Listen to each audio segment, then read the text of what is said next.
it's not that I don't have a problem.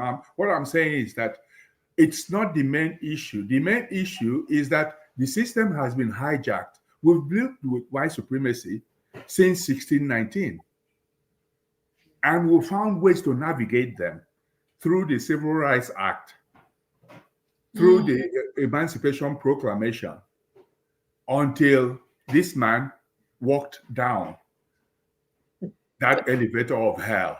The escalator. Yes. So no, I'm not saying I don't have a problem. I'm saying that the problem now is that white supremacy has been given carte blanche. Yes. Because the media, when the media speaks with its authentic voice, things change. But the media is gone. Most of us now get our information from social media, which are much more authentic than the mainstream media. So yeah, white supremacy, I hate it to the core. And I'm not saying, I'm not minimizing its impact. What I'm saying is I'm amplifying the role that white supremacy has played now into the mainstream media. Well, one thing that you brought up with the news, I think is very valid, is the fact that they're not holding him accountable. And when he kicked out the AP, in my opinion, they should have united. And said that if you put the AP out, then you're putting all of us out. If you put them out and they can't cover, then none of us will cover.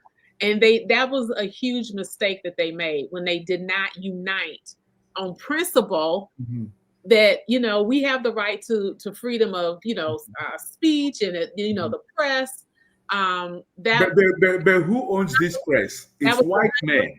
That was another crack, in the system that harmed us. You're absolutely right. And the other part is the fellow members of Congress. They have cowered to him. They're worried about being primary. They're worried, about all these things, and they have a responsibility to their constituents. I mean, and the U.S. House represents 750,000 people. Yeah.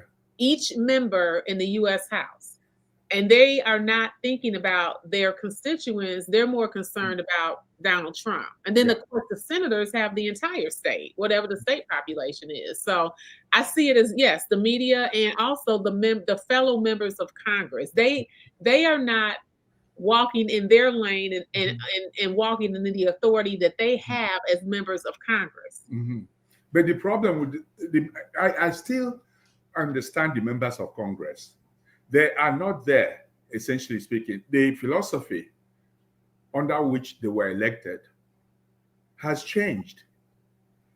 The Fifth Estate is the last bastion of control that, with regard to fascism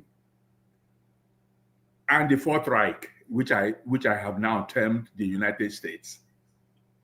The media should not be tethered to the apron strings of anybody because it's called the Fifth Estate for a reason. You cannot primary the Fifth Estate.